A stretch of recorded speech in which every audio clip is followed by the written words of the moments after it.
اووه هغه شیان چې ستاسو کور کې شته او پرې ځان ښایسته کولی شئ. دلته مو د ځینو هغو شیانو نومونه راخیستي چې په خپلو کورونو کې مو د لاسرسي وړ دي او ستاسې په ښایست کې رول او وجود ته ګټه رسولی شي. اول د مڼو د اوبو سرکه. د دې لپاره چې وزن دې کم شي هره ورځ 2 کاشوغې د مڼو د اوبو سرکه وڅښئ. همدارنګه دا اوبه په هوا ګرمو او دانو هم کیږدئ چې ستاسو په وجود دي ترڅو یې سوروالی او پړسوب راکم او ورک شي. دوهم د خوړو سوډا. د خوړو سوډا د پخولو، پکولو او نورو شیانو د ښایسته کولو لپاره ډیره ګټوره ده. د غاښونو سپینولو کې هم مرسته کوي. ترڅنګ یې کالوس یو ډول طبي ماده ده چې د هغه په ذریعه مات هډوکي سره نښلیږي. دې کې هم ترې استفاده کولی شئ. په کلیوالي سیمو کې هغه خلک چې د نورو ضایع شوي یا مات شوي هډوکي ګوري شایسته بند هم له دې سوډا استفاده کوي.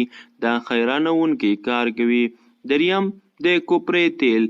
د کوپرې تیل هم عجیبې ګټې لري. د ویښتانو په پوښلو، ځلیدلو، نرمولو، وده او د پوستکي په نرمښت کې خورا ګټور او مفید تمامیږي. که چیرته د کوپرې تیل په خپلو ویښتانو ووهئ نو ویښتان به مو ځلا وکړي او ډېر ښکلي به ښکاره شي. څلورم شات.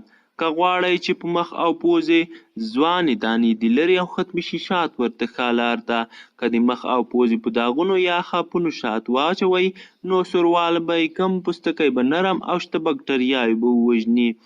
پنځم چای. تور چای هو هسې هم د ډېرو خوښ وي او د ډېرو علاجونو لپاره هم کارول کیږي لکه د زکام، سینې او نور. خو بله نوې ګټې دا ده که چیرته خپلې پښې په تور چای ومینځئ یا یې کیږدئ نو د پښو بوی به هم ورک کي. شپږم یخ. یخ یا کنګل پر مخ او پوزه د راختونکو دانو د پړسوب او سوروالي کمښت لپاره ګټور دی. که چیرته داسې دانکۍ مو پر مخ وي چې نه ورک کیږي نو یخ په یوه ټوټه ونیسئ او هغه ځای باندې یې وموږئ چې دانکۍ ورباندې دي.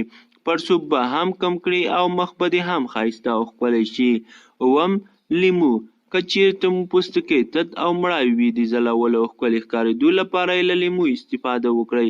کیدای شي یو څو سکنډه به ستاسې مخ له لیمو موښلو وروسته وسوځېږي، خو وروسته له څو ځله موښلو به مو څېره پاکه، ښایسته او تازه وي.